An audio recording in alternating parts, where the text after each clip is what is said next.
Next we have Marg. Thank you, Suzanne. And yes, I was one of those women who was fighting in the 1980s for law reform. Count here. I was one of those women who was fighting in the 1980s for law reform, and I certainly didn't think I'd be still fighting in the 2020s, but here we are. And I'm here today from Resist Gender Education, which was formed to advocate for our tamariki and to speak up about how gender ideology is being promoted in our schools and the damage that it is doing. All children in our schools from 5 onwards are being taught that everybody has a gender identity. That if you're a girl who likes Lego and trucks and prefers short hair, you could well be a boy who was born in the wrong body. And if you're a boy who likes pink and glitter and dancing, you could well be a girl who was born in the wrong body. Our children are being taught that girls can have penises and boys can have vaginas. And they're taught that if they've been born in the wrong body, they can change it and change their sex so that their body and their sex will match their gender identity. And they're taught that they should never question any aspect of this ideology because that's not kind, it's hurtful, and it's transphobic. I ask you, what sort of message are we giving children in an educational environment when we tell them not to question something? Our schools are teaching gender ideology, which is a doctrine, a set of beliefs, and they're teaching it as if they are facts. If we saw this happening in Korea, North Korea or China, we'd call it indoctrination. And that's what it is in Aotearoa, New Zealand too. Our schools are indoctrinating our children. And the Ministry of Health and the Ministry of Education are funding organisations like Inside Out and Gender Minorities Aotearoa to the tune of millions of dollars. And make no mistake, these organisations, which purport to support rainbow youth, are trans advocates more than they are rainbow supporters. Try going onto their website as a young lesbian and see how supported you feel. The word isn't even mentioned. And yet these two organisations, which don't have one qualified teacher between them, are recommended by the Ministry of Education as the experts that schools can use to teach our children about aspects of the relationship and sexuality education curriculum. And they can also use them to run professional development workshops for our teachers. Schools are supporting a social movement, which is converting young lesbians and to a lesser extent young gay men to adopt a trans identity. A large proportion of young people who think they are trans are gay or lesbian and trying to find a way to deal with what is still, despite the changes of the last 30-something years, unacceptable.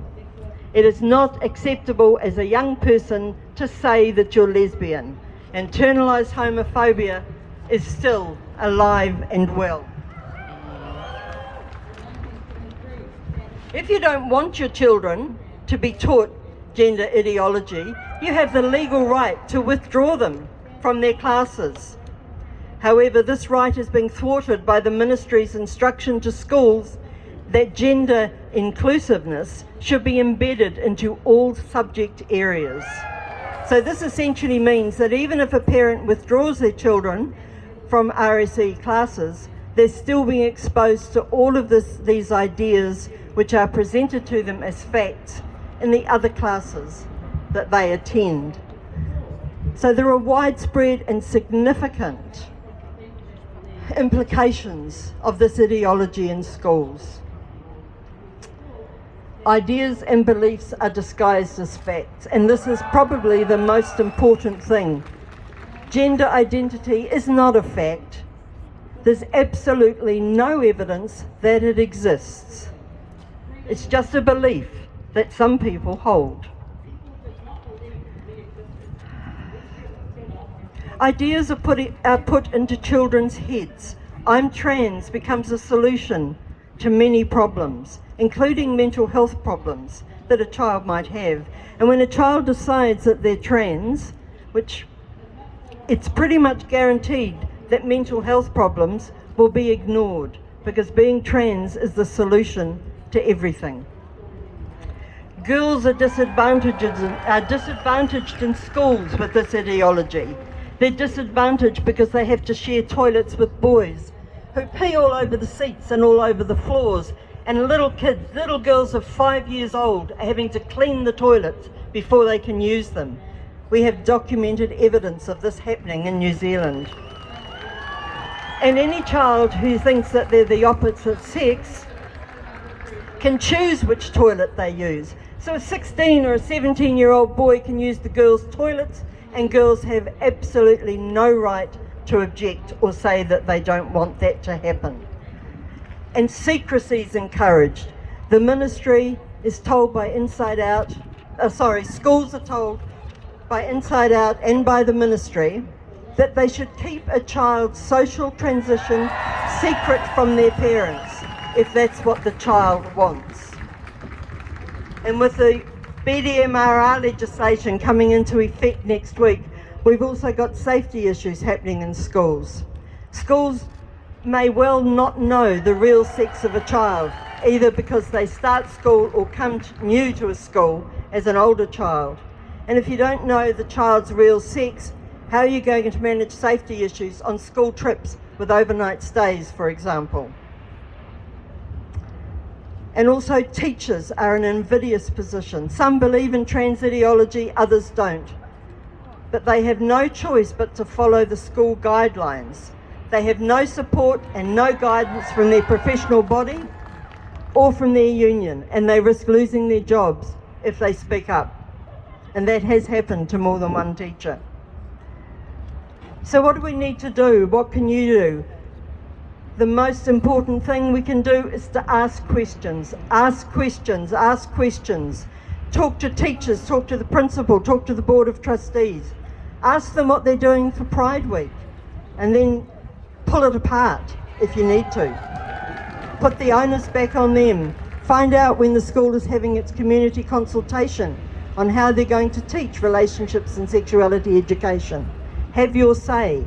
Remember, schools are obliged to consult every 2 years, and it needs to be a proper consultation.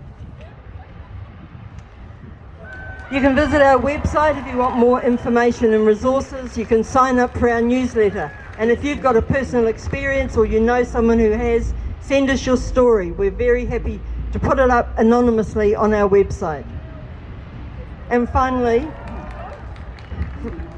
Resist Gender Education believe that all children have the fundamental right to go through puberty and to reach adulthood with their fertility and their sexual function intact. And gender ideology, with its focus on the rights of children and adolescents to take puberty blockers and cross-sex hormones, puts them at risk of losing these rights. Thank you. And now we have